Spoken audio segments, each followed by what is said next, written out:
ከሰማይ ሰማያት የወረደ ከድንግል ማርያም የተወለደ እናቱን በድንግልና የጠበቀ እሱንም መለኮቱን ከሰውነቱ ሰውነቱን ከመለኮቱ በበጎ ፈቃዱ ያስማማ ያዋሃደ መለኮቱን ሰውነቱ ያለወጠበት ሰው መሆኑን አምላክነቱን ያላስቀረበት ሰው ሲሆን አምላክ አምላክም ሲሆን ደግሞ ሰው ሆኖ ያዳነን በደሙ ያነጻን የገዛን በከበረች ከጎኑ በፈሰሰች ማይገቦም ያጠበን የአባቶቻችን አምላክ ልዑል እግዚአብሔር ስሙ ለዘላለም የተመሰገነ ይሁን።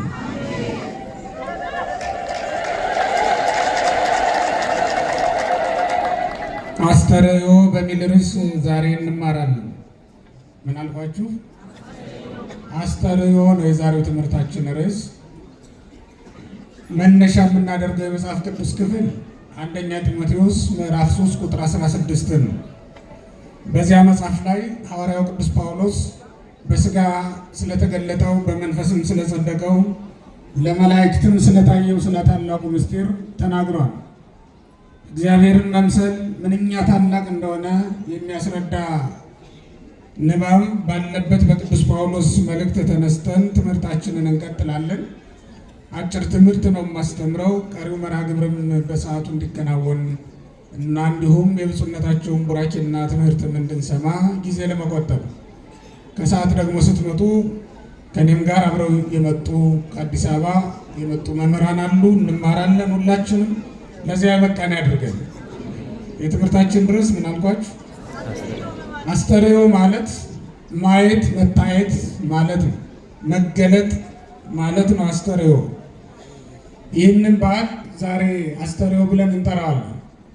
በእርግጥ በቤተ ክርስቲያናችን ስያሜ መሰረት ከጥምቀት ጀምሮ ነው አስተርእዮ ብለን የምንጠራው። አምላካችን መድኃኒታችን ኢየሱስ ክርስቶስ በሥጋ መገለጡን የክርስቶስን በሥጋ ወደ ዓለም መምጣት ተከትሎ ደግሞ የሰማይ መከፈት እንዲሁም በሰማይ ያለውና ለዘመናት ተሰውሮ ይኖር የነበረው የአንድነትና የሦስትነት ምስጢር መገለጥ ጋራ ተያይዞ የተሰጠ ስያሜ ነው። ይልቁንም እመቤታችን ቅድስት ድንግል ማርያም ለዚህ ሁሉ መገለጥ ምክንያት የሆነች እሷ ናትና በዚህ ቀን በዓለ ዕረፍቷን በዓለ አስተርእዮ ብለን እናከብራለን። ለመገለጡ ምክንያት ስለሆነች ነው። በሲና ተራራ ለሙሴ የተገለጠውን ራእይ በመጽሐፍ ቅዱስ ተጽፎ እናነባለን። በደብረ ታቦርም እንዲሁ በታቦር ተራራ ላይ የተገለጠውን የመለኮትን ምስጢርም አይተን አንብበን እናደንቃለን፣ እንመሰጣለን። ለአብርሃም በሞሪያ ተራራ ላይ የተገለጠውን እግዚአብሔርንም እናመሰግናለን። በእመቤታችን በቅድስት ድንግል ማርያም ያ ሁሉ አብርሃም በሞሪያ ተራራ ያየው ምስጢር፣ ሙሴም በሲና ተራራ ላይ የተገለጠለት የሐመልማልና የነበልባል ምስጢር፣ ሌሎችም ነቢያት በየዘመናቸው በየሀገራቸው እንደየሁኔታው ያዩት እና የተገለጠላቸው ምስጢር በጠቅላላ ተሰብስቦ የተገለጠው እመቤታችን ቅድስት ድንግል ማርያም ላይ ነው። ድንግል ማርያም እንደ ሲና ሐመልማልና ነበልባል ተዋህደው የታዩባት፣ ያም ማለት ሐመልማሉ ትስብእት ነበልባሉ መለኮት አንድ ሆነው የታዩባት ምስጢር የተገለጠባት ስለሆነች ደብረ ሲና ብለን እንጠራታለን። እኛ ራሳችንን እንደ ሙሴ ሆነን ልንረዳ የመለኮትን ምስጢር ለመረዳት ወደ እመቤታችን ወደ ቅድስት ድንግል ማርያም እንቀርባለን። ሙሴ ያየውን ምስጢር ለመረዳት ወደ ተራራው እንደወጣ እኛም ጫማችንን አውልቀን ወደ እመቤታችን ወደ ቅድስት ድንግል ማርያም እንጠጋለን። ሙሴ ካየው የሚበልጥ ምስጢር በድንግል ማርያም ላይ ተገልጧል። ወገኖች፣ ሙሴ ሐመልማልና ነበልባል ተዋህደው ነው ያየው። ኦሪት ዘጸአት ምዕራፍ 3 ላይ እንደምናነበው ሐመልማሉ ከነበልባሉ ጋር ተስማምተው በእርግጥ ይደንቃል፣ ግን ደግሞ ሊደረግ ይችላል። የእመቤታችን ግን ይደንቃል ወገኖች። ከሁሉም በላይ ከአይምሮም በላይ ነው፣ ከመመርመር በላይ ነው። መለኮት እሳት ነው፣ ግን ከሥጋ ጋር ተዋህዶ በድንግል ማኅፀን ውስጥ ይታያል። መለኮት ይህን ያክላል ይህን ይመስላል የማይባል ወሰንና ድንበር የሌለው ምሉ ስፉ ነው፣ በሁሉም ቦታ የሚገኝ ነው። ያንን በሁሉ የሞላውን አምላክ ቅድስት ድንግል ማርያም በጠባብ ደረት በአጭር ቁመት ወስናው በድንግል ማኅፀን ውስጥ ተይዞ ተገኝቷል። ኪሩቤል በሰማይ ያመሰግኑታል። በሰማይ መመስገኑ አልቀረበትም። በምድርም እመቤታችን ቅድስት ድንግል ማርያም በቅፋ ይዛው ይታያል። እዚህ በእሷ እቅፍ ላይ የተገኘው በሰማይም በኪሩቤል ጀርባ ላይ ተቀምጦ የሚመሰገነው የተለየ አይደለም። ይሄ ይገርማል። ይህንን ለማየት ወደ ድንግል ማርያም እንቀርባለን። ፍጥረት ሁሉ ወደ ድንግል ማርያም የሚቀርበው የሚጠጋው፣ ኦርቶዶክሳውያን በደንብ ስሙኝ፣ እኛ ወደ እመቤታችን ወደ ቅድስት ድንግል ማርያም የምንቀርበው ይህንን ምስጢር ለመረዳት ነው፣ ሌላ ነገር አይደለም። ይሄ ስለሚገርምን ሙሴ በጎቹን እንደ ቁም ነገር ሳይቆጥር ወደ ተራራ የወጣው ምስጢሩን ለማየት አይደለም። ዘጸአት 3ን እስኪዩት። ወደ ተራራው ከተገለጠለት ጊዜ ጀምሮ ወደ ተራራው ወጣ። ከዚያ በኋላም ወደ ነበረበት የበግ ጥበቃ ስራ አልተመለሰም። እግዚአብሔር ወደ አዘዘው ነገር ነው የሄደው። እግዚአብሔርን ሙሴ የታገኘው ትሉኝ እንደሆነ በነበልባሉና በሐመልማሉ መካከል እግዚአብሔርን አግኝቶታል። በምኑ መካከል? በሲና ተራራ ላይ እግዚአብሔር ቁሞ ጠብቆታል። እኛም እግዚአብሔርን ያገኘነው ከድንግል ነው። በቅፏ ላይ ሆኖ እንደ ሕፃን አግኝተነዋል። ሕፃን ሆኖ በቅፏ ላይ አገኘነው። እጅ መንሻም አቀረብንለት። ኢየሱስ ክርስቶስ እንደ ሕፃን እንደ ማንኛውም ሕፃን በማኅፀኗ ውስጥ ተጸንሶ አገኘነው። እንደ ኤልሳቤጥም ምስጋና አቀረብንለት፣ መዝሙር ዘመርንለት። በማኅፀኗ ላለው ንጉሥ እጅ እየነሳን ምስጋና ብናቀርብ ምን ይገርማል? ወደ እመቤታችን የምንጠጋው የምንቀርበው ወደናል። እግዚአብሔርን እሷ ዘንድ ስለምናገኘው ነው። እመቤታችን ዘንድ ያልደረሰ ሰው እግዚአብሔር እንዴት ሊያገኘው ይችላል? በስጋ የተገለጠው እኮ የታየው እሷ ዘንድ ነው። በእውነት ከሩቅ ምስራቅ መጥተው ነገስታት ያዩት እሷ ዘንድ ነው። በጎቻቸውን ሲጠብቁ ያደሩ እረኞች ምስጋና ብትኖራቸው ያችን ምስጋና ማቅረብ የቻሉት እመቤታችን ቅድስት ድንግል ማርያም ዘንድ ነው። ክብርና ምስጋና ለእርሱ ነው። ያ ሁሉ ምስጢር የተገለጠው በእሷ ነው ለማለት ነው። ዘፍጥረት 22 ላይ ለአብርሃም በሞሪያ ተራራ እግዚአብሔር የገለጠለት ድንቅ የሆነ ምስጢር አለ። ያዕቆብ ዘሥሩግ በድርሳኑ ላይ ተርጉሞታል። የሚገርም ምስጢር ነው ያለው። የይስሐቅና የአብርሃም ጉዞ እዚያ ላይ የክርስቶስ ምስጢር በሚገባ ነው የተተነተነው። የሞሪያ ተራራ ድንግል ማርያም ናት። ይስሐቅ በመስዋዕትነት የተገኘባት፣ እንዲሁም ያ በዕፀ ሳቤቅ ታስሮ የተገኘው በግ የተገኘባት፣ ያቺ ዕፀ ሳቤቅ ደግሞ እመቤታችን ድንግል ማርያም ናት። በጉ ታስሮ የተገኘባት እሷ ስለሆነች ያችን ዕፀ ሳቤቅ ፍለጋ ሞሪያ ተራራ ላይ ቢወጣ ሰነፍ የሚለው ማን ነው? በእውነት ያችን ዕፀ ሳቤቅ ፍለጋ በጉ የታሰረባትን፣ በጉ የሚገኘው እዚያው ላይ ነው፣ የሞሪያ ተራራ ላይ። ስለዚህ ወደዚያ ነገር ያ ሁሉ ምስጢር ተሰብስቦ በእመቤታችን የተገለጠው። ለዚህ ነው አስተርእዮ ምን በዚያውም ላይ ዛሬ ደግሞ የእሷም ክብር የተገለጠበት ነው። በዚህ ዓለም ስትኖር እንደ ማንኛውም ሰው እየተሰደደች እየተራበች እየተጠማች እንደኖረች ሁላችሁም ታውቃላችሁ። በምድር ላይ እንደ እመቤታችን ሐዘን የገጠመው ማንም የለም። በሰማይም እንደ እመቤታችን ትልቅ ደስታ ያጋጠመው ማንም የለም። በምድርም ቢሆን መንፈሴ በአምላኬ በመድኃኒቴ ምን ይላታል ትላለች? ደስ ይላታል ነው የምትለው። እሷ በእግዚአብሔር ደስ ይላታል። በእግዚአብሔር የሚያምን ሰው ደስታውን በእግዚአብሔር ያደረገ በአምላኩ ያደረገን ሰው ማንም ደስታውን ሊቀሙ አይችልም። ወገኖች ደስታችሁን እኮ ማልዳ ደስ ብላችሁ ማታ የሚከፋችሁና ደስታችሁን ሰዎች የሚቀሟችሁ ደስታችሁን ገንዘባችሁ ላይ ስለምታደርጉት ነው። የምትደሰቱት በሹመታችሁ ከሆነ፣ የምትደሰቱት በሀብታችሁ ከሆነ፣ በምትበሉት በምትጠጡት ነገር በምትለብሱት ነገር ከሆነ ሰዎች ይቀሟችኋል። የምትበሉትን ይበሉባችኋል፣ የምትለብሱትን ገፈው ይለብሱባችኋል። ስልጣናችሁንም ገፈው ይሾሙታል፣ ይወስዱታል። ነገር ሰርተው ያስቀሟችኋል። የሰጧችሁንና ይወስዱባችኋል። ደስታውን በአምላኩ የሚያደርግ በፈጣሪው የሚያደርግ ሰው ግን እንዴት የታደለ ነው! አጋንንት ሊቀሙት አይችሉማ። የእግዚአብሔር ቃል በመስማት የሚደሰት ከሆነ፣ በመቁረብ የሚደሰት ከሆነ፣ ንስሐ በመግባት የሚደሰት ከሆነ ይህንን ሰው አጋንንት ተወራርደው ሊያስጥሉት አይችሉም። ደስታውን ማንም ሊቀሙ አይችልም። ፀሐይ በጠለቀች ቁጥር ደስታችን አብሮ ይጠልቃል። ቀንና ሌሊቱ በተፈራረቀ በተለዋወጠ ቁጥር ፊታችንም አብሮ ይለዋወጣል። ደስ ብሎት ብሎ ደስ ብሎት ያደረ ማን ነው? በእውነት ለቤት ሲወጣ ደስ ብሎት ይወጣል፣ ሲመለስ ግን ፊቱ ጠቁሮ ይመለሳል። እንዲህ እኮ ነው የምንኖረው አይደል እንዴ? ደስታችንን በቁሳዊ ነገር ላይ ካደረግነው እኛም እንደዛ ነው። እመቤታችን ግን ደስታዋ በማን ነው? በማን ነው? በእግዚአብሔር ደስ ይላት ነበር ሁልጊዜ። ስለዚህ በሐዘን ውስጥም ሆና ደስ ይላታል ማለት ነው። ግብፅ ተሰዳለች፣ አሸዋ ለአሸዋ ተጉዛለች፣ በረሃ ለበረሃ ተንከራታለች፣ ተጠምታለች፣ ተረባለች።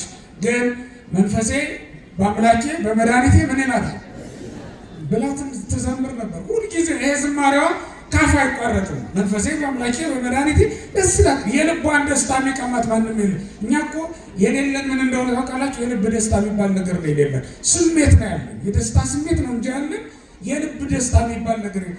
የልብ ደስታማ በቁርባን ነው የሚገኘው። የልብ ደስታ መቼ ነው የሚገኝ ካላችሁ፣ ንስሐ ስትገቡ ብቻ ነው የምታገኙት። የልብ ደስታ በመንፈስ ቅዱስ ብቻ ለአንድ ሰው የሚሰጥ ነው። መንፈስ ቅዱስ ላላደረበት ሰው የልብ ደስታ የሚባል ነገር የለውም። የውጭ ነው የሚሆነው። ይህ በሚያየው ነገር አዎ ደስ ይላል ይላል። የሚተኛበትም ነገር ለጊዜው ደስ ይላል፣ ግን ቆይቶ ምን ይላል? ያቃጥላል ይላል። የሚበላውን የሚጠጣውን ነገር ደስ ይላል ይላል፣ ይበላዋል፣ በኋላ ግን መልሶ ያቀረዋል። እንደዛ እኮ ነው የለበሰ የሚገዛውን ጫማ በውድ ዋጋ ይገዛል፣ ቆይቶ ግን አቃጠልም ይላል። እንደዚህ አይደለም የምንኖረው። በዚህ ዓለም የልብ ደስታ የሚባል የልብ ደስታ የሚሰጥ ምንም ነገር የለም። በመንፈስ ቅዱስ ለሚኖሩ ሰዎች ግን የልብ ደስታ ምን እንደሆነ ማወቅ ይችላል። እኔም ልነግራችሁ አልችልም፣ እናንተም ልትረዱኝ አትችሉም የልብ ደስታ ምን እንደሆነ። ይሄ አምላካችን መድኃኒታችን ኢየሱስ ክርስቶስ ለሐዋርያት በሰማይ ሊሰጣቸው ቃል የገባላቸው ነው የልብ ደስታ። በዮሐንስ ወንጌል ምዕራፍ 16 ላይ ያለው ማለት ነው። ርኤክሙ ፍሥሓኒክሙ ዓለም ይትፌሳህ ወአንትሙ ታዝኑ ይላል። ዓለም ይደሰታል እናንተ ግን ታዝናላችሁ ይላል። በመብል በመጠጥ እንደ ዓለም አይደሰቱም እነሱ፣ በዘፈን በጭፈራ እንደ ዓለም አይደሰቱም እነሱ። ዛሬ ታዝናላችሁ፣ ነገር ግን ርኤክሙ ፍሥሓኒክሙ፣ ነገር ግን ደስ ብላችሁ አያችኋለሁ። ወፍሥሓክሙኒ አልቦ ዘያግደክሙ፣ ደስታችሁን ማንም አይቀማችሁም ብሎ አምላካችን ኢየሱስ ክርስቶስ የተናገረው ያ ነው ትልቁ ደስታ። ለዚህ ነው እመቤታችን ቅድስት ድንግል ማርያም መንፈሴ በአምላኬ በመድኃኒቴ ምን ይላል ብላ የዘመረችው ለዚህ ነው እንጂ መከራ እንደሱ ያገጠመው ማንም የለም። ስንት ዓመት ኖረች? ስንት ዓመት ኖረች? 64 ዓመት። 3 ዓመት የት? በእናትና 12 ዓመት የት? 15 ዓመት የት? በዮሴፍ ቤት። 15 ዓመት በዮሐንስ ቤት። በአጠቃላይ ከጌታ ጋር ወይም ጌታን ከወለደች በኋላ 49 ዓመት ቆይታለች። ጌታን ከመውለዷ በፊት 15 ዓመት ነበረች። ጠቅላላ ስንት? 64 ዓመት እመቤታችን ቅድስት ድንግል ማርያም በምድር ላይ ቆይታለች። ወይም ጌታ ከወለደች በኋላ ጌታ ካረገ በኋላ 15 ዓመት ቆይታለች ማለት ነው። እያንዳንዱ ቀን እግዚአብሔርን በማገልገል ያለፈ ቀን ነው። 64ቱም ዓመት ማለት ነው እግዚአብሔርን በማገልገል ያለፈ ዓመት ነው። እመቤታችን ቅድስት ድንግል ማርያም ለቤተ ክርስቲያን እናት ተብላ ትጠራለች። በቅዱስ ያዕቆብ ዘሥሩግ ድርሳን የቤተ ክርስቲያን እናት ተብላ ነው የምትጠራው ድንግል ማርያም። የማን እናት? ያ ማለት ክርስቶስን ወልዳ ያስገኘች እሷ ናት። በተጨማሪም ለቤተ ክርስቲያን አገልግሎትን ጀምራ ያሳየች እሷ ናት። ክርስቶስን ማገልገል፣ ስለ ክርስቶስ መሰደድ የተማርነው ከእመቤታችን ከቅድስት ድንግል ማርያም ነው። ስለ ክርስቶስ መከራ መቀበልን ሐዋርያት የተማሩት፣ ሰማዕታት ያንን መከራ ስለ ክርስቶስ ተጋድሎን ሁሉ ገንዘብ ያደረጉት እመቤታችን ቅድስት ድንግል ማርያምን አይተው። ለዚህም ነው እንዲያውም እመብዙኃን እንላታለን። እመብዙኃን የምትባለው ድንግል ማርያም የሰማዕታትም እናታቸው ናት። መከራ በመቀበል ስለምትቀድማቸው የጻድቃንም እናታቸው ናት ድንግል ማርያም። በድንግልና በንጽህና በመኖር ስለምትቀድማቸው ነው የደናግል የጻድቃን እናታቸው ተብላ የምትጠራው። የሐዋርያትም እናት ናት ድንግል ማርያም። ለምን? ክርስቶስን ተሸክማ ዓለምን የዞረች የመጀመሪያዋ እሷ ስለሆነች ነው። በኋላ ሐዋርያት የክርስቶስን ስም ተሸክመው ዓለምን ዞሩ። ከዛ በፊት ድንግል ማርያም ዓለምን የዞረችው ክርስቶስን ተሸክማ ነው። ስለዚህም የሐዋርያትም እናት ተብላ ትጠራለች እመቤታችን ቅድስት ድንግል ማርያም። የነቢያትም እናት ናት። በእርግጥ ነቢያት አባቶቿ ናቸው። ግን ደግሞ እሷ ራሷ ደግሞ እነሱን መልሳ ያስገኘቻቸው። ያ ማለት በእግዚአብሔር ፊት ሞገስ ያገኙ እንዲሆኑ ያደረገቻቸው ድንግል ማርያም ናት። ከልጆቻቸው የሚወለዱ ብዙ አሉ አይደል? ያ ማለት ምን ማለት ነው? በክብር በጸጋ ማለት ነው ወገኖች፣ በስጋዊ ልደት አይደለም። ስለዚህ ድንግል ማርያም እመ ብዙኃን ተብላ ትጠራለች። በቤተ ክርስቲያን ያሉትን ማዕረጋት በጠቅላላ የድንግልና ማዕረግ አለ፣ የሰማዕትነት ማዕረግ አለ፣ የጽድቅ የባሕታውያን ማዕረግ አለ፣ የመነኮሳት ማዕረግ አለ። በእነዚህ ሁሉ ድንግል ማርያም አልፋበታለች። ለዚህም ነው ምልዕተ ጸጋ ብለን የምንናገረው ስለ ድንግል ማርያም ስንናገር። እንደ መነኮሳት የምንኩስናዋን ዋጋ ብቻ አይደለም የምትቀበለው ድንግል ማርያም፣ እንደ ሰማዕታትም የሰማዕትነትን ዋጋ ብቻ አይደለም የምታገኘው ድንግል ማርያም፣ እንደ ባሕታውያንም የባሕታዊነቷን ዋጋ ብቻ አይደለም የምታገኘው፣ እንደ ሐዋርያትም የሐዋርያነትን ዞሮ ያስተማሩበትን ብቻ ነው ሐዋርያት የሚቀበሉት። እንደ ሐዋርያትም የሐዋርያነትን ጸጋ ማዕረግ ብቻ አይደለም ድንግል ማርያም የምትቀበለው፣ ሁሉንም ነው የምትቀበለው ድንግል ማርያም። ለዚህም ነው ምልዕተ ጸጋ ወይም በአማርኛው ጸጋን የተመላሽ ብለን የምንጠራት። ለዚህ ነው ለሁሉም ቅዱሳን ከሚሰጠው በላይ ጸጋ የተሰጣት እመቤታችን ድንግል ማርያም። እስኪ ተመልከቱ፣ እግዚአብሔር ወደ ዓለም መጣ። በመጀመሪያ ማንን አገኘ? ንገሩኝ፣ ማንን አገኘ? እመቤታችንን አይደል? ማንን አገኘ? እመቤታችንን አገኘ። እግዚአብሔር ወደ ዓለም መጣ። በመጀመሪያ ማን አየው? እመቤታችን ናት ያየችው። የዳሰሰችው እሷ ናት። ዛሬ ካህናት ዕለት ዕለት በቤተ መቅደስ የሚዳሰሱትን ስጋውን የሚፈትቱትን ደሙን የሚቀዱትን ደሙን የሚፈትቱትን ስጋውን እመቤታችን ቅድስት ድንግል ማርያም አስቀድማ የዳሰሰችው ያየችው የነካችው እሷ ናት ማለት። በዚህ ዓለም ልብሱን የዳሰሱ ሁሉ ድነዋል አይደለም? ልብሱን የዳሰሱ እኮ ድነዋል። እሱ አካለ መለኮትን የዳሰሰች ድንግል ማርያምማ በእውነት ምን ያህል የከበረች ስትሆን በእውነት ልብሱን በመዳሰስ ብቻ ጸጋ የሚገኝ ከሆነ ስሙን ጠርተው ሲናገሯቸው ሐዋርያት ሽባው እግሩ ጸንቶለታል፣ ጋኔን የነበረበትም ጋኔን ወጥቶለታል። በጌታችን በኢየሱስ ክርስቶስ ስም ዓለምን ሐዋርያት ፈውሰውታል።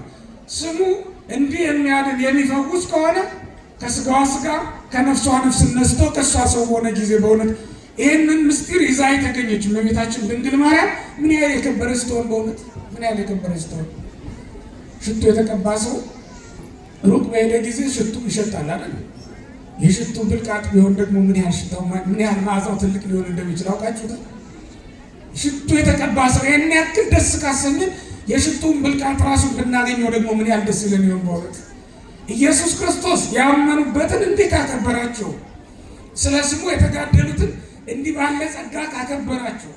7 አክሊል እኮ ነው ለቅዱስ ጊዮርጊስ የሰጠው። ልብ በሉ ክርስቲያኖች፣ ለአቡነ ተክለ ሃይማኖት 3 አክሊል እኮ ነው ከሰማይ የወረደላቸው። በስሙ መከራ የተቀበሉትን እንዲህ ካከበራቸው በስጋ የወለደችውን ያቀፈችውን የሳመችውን ከደረቷ ያስጠጋችውን ጡቶቿን ያጠባችውን በማኅፀኗ 9 ወር ከ5 ቀን የተሸከመችውን እመቤታችን ቅድስት ድንግል ማርያም ምን ያህል የከበረች ትሆን በእውነት! ምንኛ የከበረች ትሆን! የፀሐይ ብርሃን ወደ ዓለም በደረሰ ጊዜ ዓለም ይበራል፣ ጨለማ ይርቅለታል። የፀሐይ ሙቀትም ምድርን በነካት ጊዜ ምድር ትፋጃለች፣ ታቃጥላለች። ወደ ፀሐይ ወጥተን ደግሞ ፀሐይን ብንረግጣት ወይም አጠገቧ ብንሄድ ደግሞ ብርሃኗ ምን ያህል ይበዘብዘን ይሆን? ሙቀቷ ምን ያህል ያቃጥለን ይሆን? እመቤታችን ቅድስት ድንግል ማርያም ማለት ወገኖቼ የፀሐይ ሰሌዳ ናት። ልጇ ኢየሱስ ክርስቶስ ደግሞ ከእሷ የተገኘው የፀሐይ ብርሃን ነው። ከፀሐይ ሰሌዳ ብርሃን እንደሚገኝ ሁሉ ከእመቤታችን ከቅድስት ድንግል ማርያምም የዓለም ብርሃን የሆነው ክርስቶስ ተወልዶልናልና እሷን የፀሐይ ሰሌዳ እንላታለን፣ እሱን ደግሞ የፀሐይ ብርሃን እንለዋለን። እስኪ በሉት ይሄን ቃል። እሷን ምን እንላታለን? እሱን ደግሞ ምን እንለዋለን? የፀሐይ ብርሃን፣ የፀሐይ ሙቀት እንለዋለን። ዓለምን ያሞቀው ከኃጢአት ቅዝቃዜ ከኃጢአት ድንዛዜ ያወጣው ልጇ ኢየሱስ ክርስቶስ ከእሷ የተገኘው ክርስቶስ ነው። ፀሐይ ሊዳስስ ማን ይችላል? የፀሐይን ግለት መቋቋም አቅቶን ጥላ ዘርግተን እየኖር ያውም በስንት ርቀት በማይለካ ርቀት ውስጥ ሆነን ይህን ያክል የፀሐይ ብርሃን ከበዘበዘው አይናችንን አልችለው ብሎ መነጽር እንደዛ አይደል?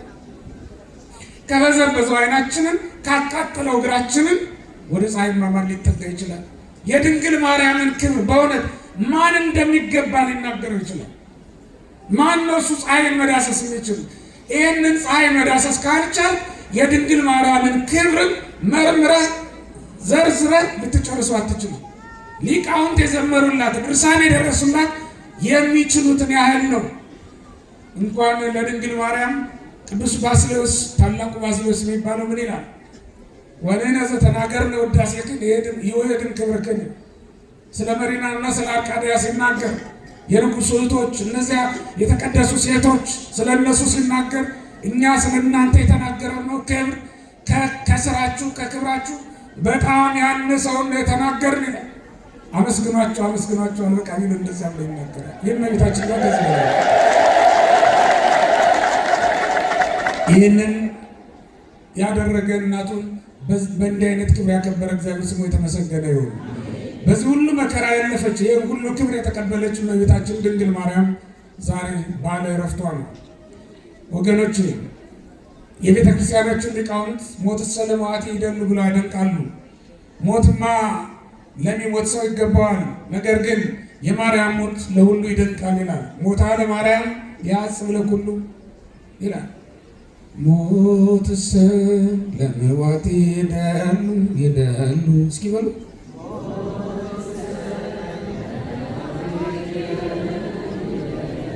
ሞታ ለማርያም ያጽብ ለኩሉ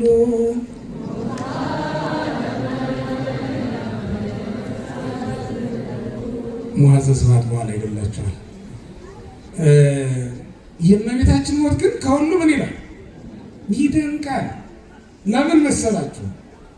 በእውነት የሕይወትን ጣዕም የቀመስነው ከእመቤታችን አይደል? ከቅፏ አንስተን እኮ ነው ሕይወትን የተመገብነው። እስኪ ተመልከቱ፣ ከእጇ ተቀብለን እኮ ነው የሞት መድኃኒትን ውጠን የተረፍነው። ዓለም የዳነበት መድኃኒት ከእሷ ነው የተገኘው። ያውም ዛሬ ታመን ውጠነው ነገ ደግሞ ከሌላ በሽታ የሚያደርሰን መድኃኒት አይደለም። ለዘላለም ከሞት የሚያድነን ብርቱ መድኃኒት የተገኘው ከእሷ ነው።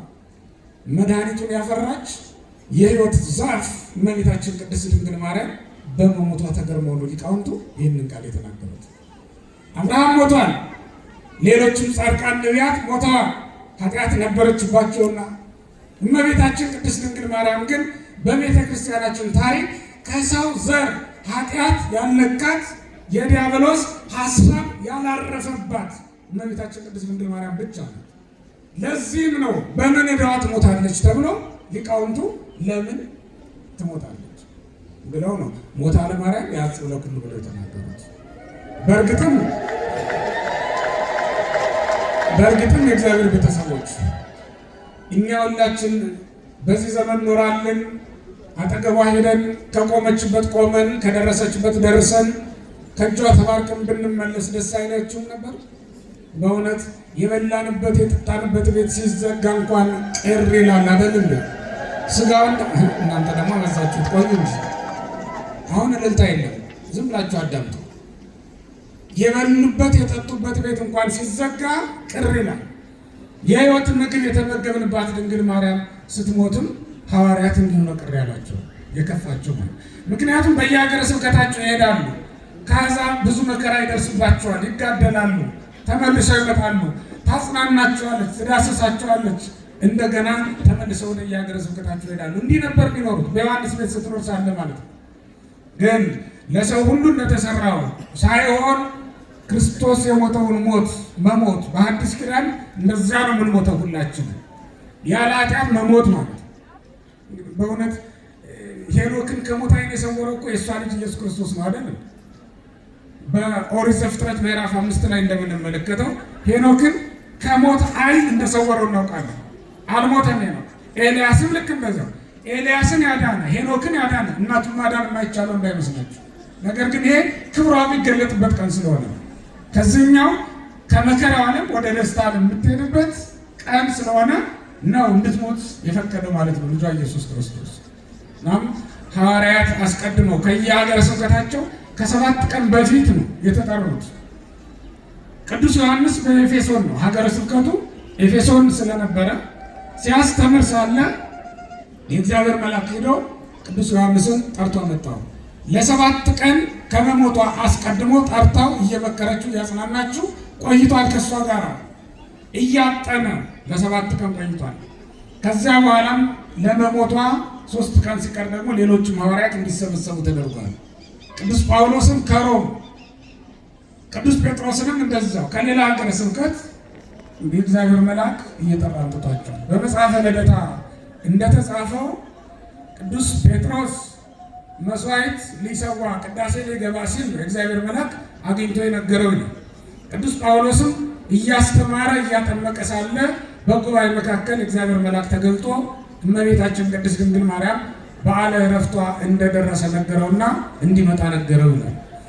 በዚህ ቀን ሁሉም ሐዋርያት በኢየሩሳሌም እመቤታችን ቅድስት ድንግል ማርያም ትኖርበት በነበረው ስፍራ ተሰብስበዋል። ሁሉም ሐዋርያት በአጸደ ሥጋ ያሉትም በአጸደ ነፍስ ያሉትም። በአጸደ ነፍስ የነበሩ 2 ሐዋርያት በዚህ ቀን ተጠርተው መጥተዋል።